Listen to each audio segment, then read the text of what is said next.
TheDarkNote.com, back for more Voyages of Shelf-Discovery, and boy have we got a treat this time around. We are opening two sets of figures, each one marking a fairly major change in the direction of Doctor Who. So what we are opening today, there is a set from late 2022.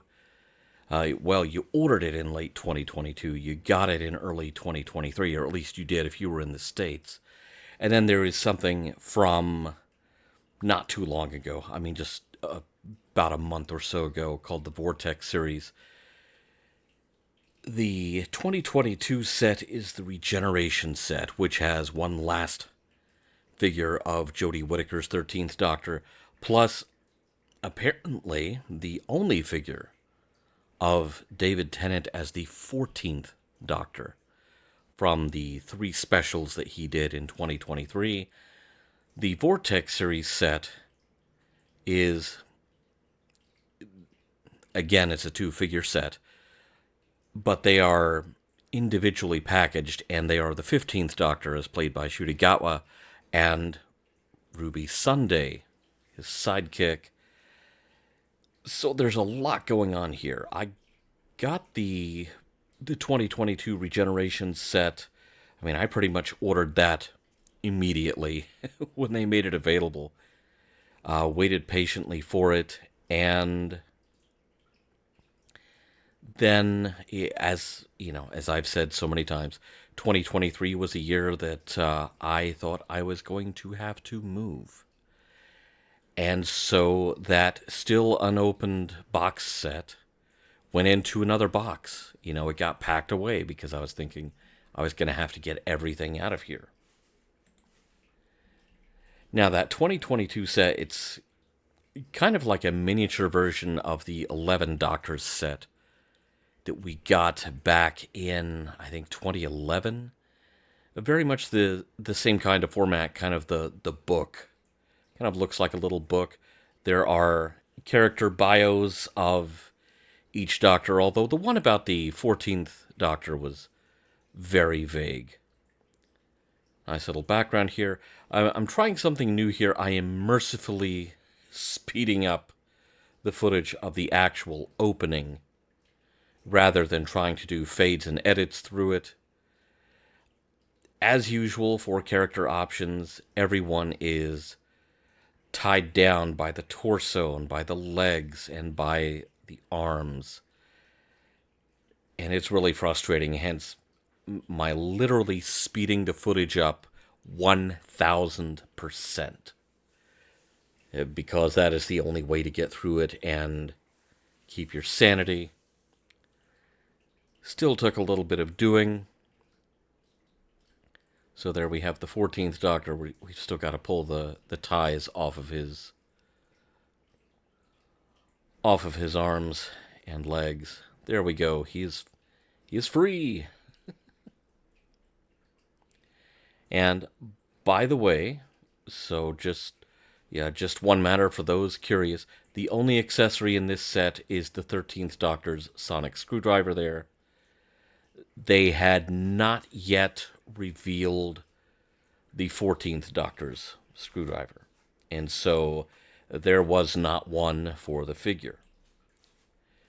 Now, the figure of the 13th Doctor, this is Jodie Whittaker from Power of the Doctor, which was her last episode, where basically for part of the episode, the Master has, tried to take over her, tried to force a regeneration and then take over as that regeneration.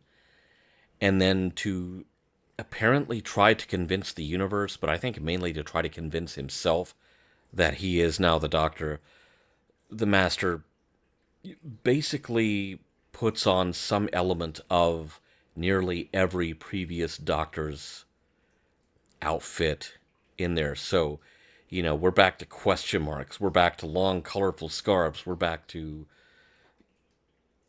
decorative celery. Not gonna judge. Hey, I own a question mark sweater myself, so absolutely not going to judge. The 14th Doctor, this is a brand new figure of David Tennant. They have not reused any of the previous molds. And for the first time, we have a figure of David Tennant as the Doctor with as much articulation as any other figure in the range. Yeah, infamously, the original figures of David Tennant that we got in 2006, which those molds and minor costume variations thereof have been reused relentlessly down through the years.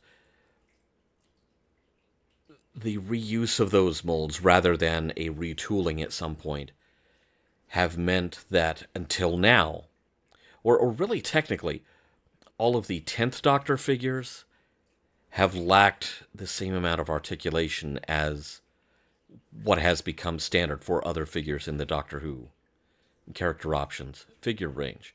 So we finally have one who's up at that level, but I don't really think you can reuse this mold as the 10th Doctor, although I don't put it past them to try. But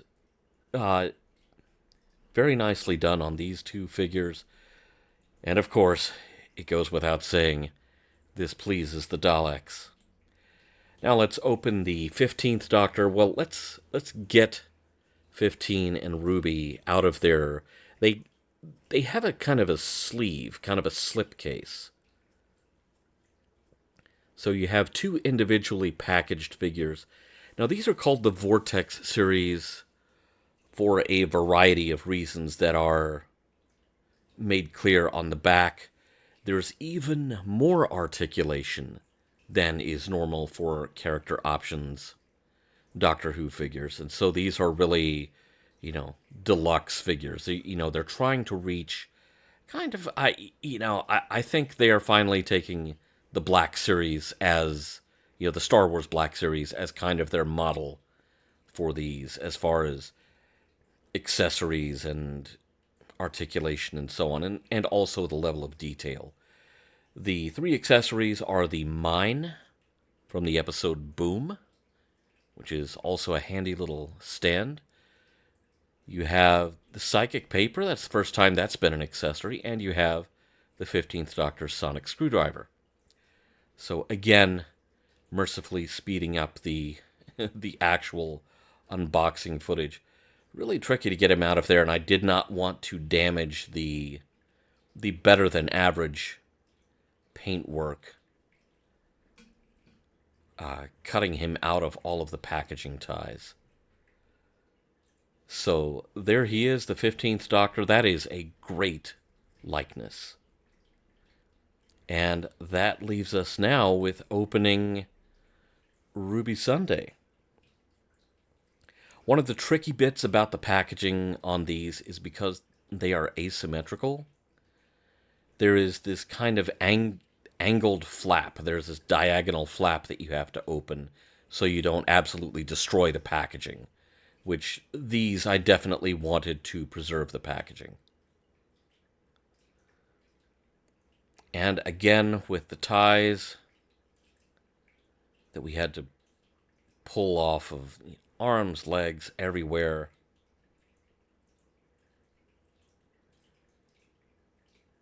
And there we have Ruby Sunday. Her accessories are her purse and her cell phone. So, two things she is very identified with.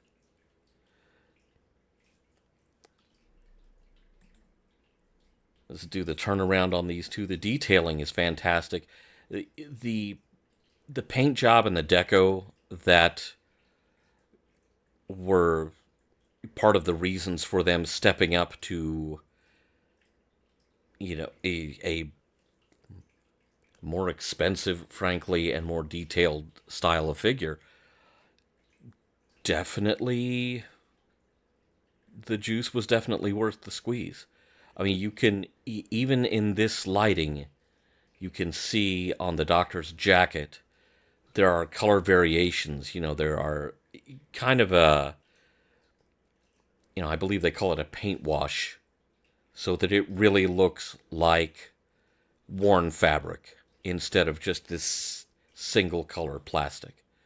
And same applies to Ruby's outfit. Just excellent all around. Now, there will be general retail versions of these, minus the added articulation and with different outfits. But they are different standard outfits. Kind of what I'm waiting for now is I am waiting for the Devil's Cord Doctor. I am waiting for the Rogue Doctor.